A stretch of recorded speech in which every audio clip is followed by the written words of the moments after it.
Crude oil prices are back below the magic $100 a barrel level. But retail gas prices, well, if you've filled up, as I'm sure you have, you know the story, lower, but certainly not low.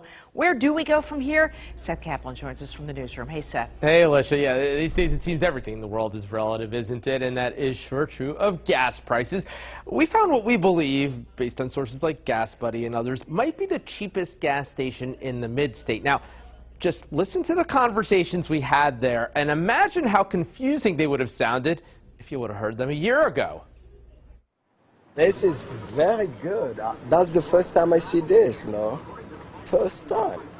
$4.49. I usually drive to New Jersey to get my gas. But Musa Halidu found this relatively good deal at Sailor's Market Fuel in Newville, Cumberland County. I bet a year ago you didn't think that $4.49 a gallon would seem cheap.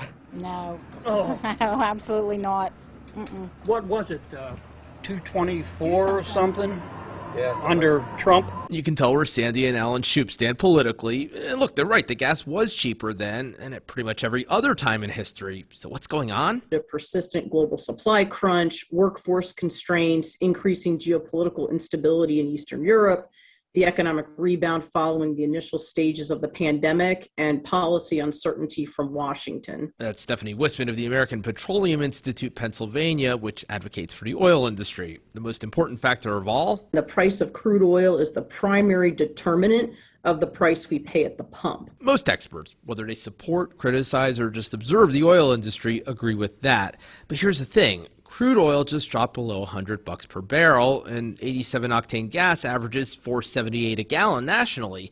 Last time it was expensive and then dropped below $100 a barrel, in July 2014, 87-octane unleaded dropped to $3.47 a gallon. And that's when Barack Obama was president, so it's not just a question of which party has the White House. Part of the answer?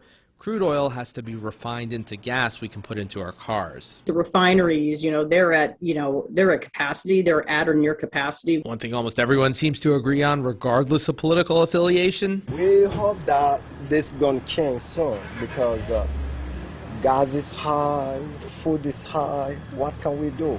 How can we survive?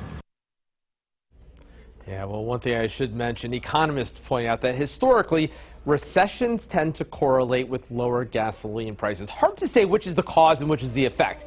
Is it that pricey gas makes people poor, or do poor people drive down demand for gas? But if, in fact, the economy is slowing, as many economists expect, Valerie, don't be surprised if gas prices continue to slide. Thank you, Seth.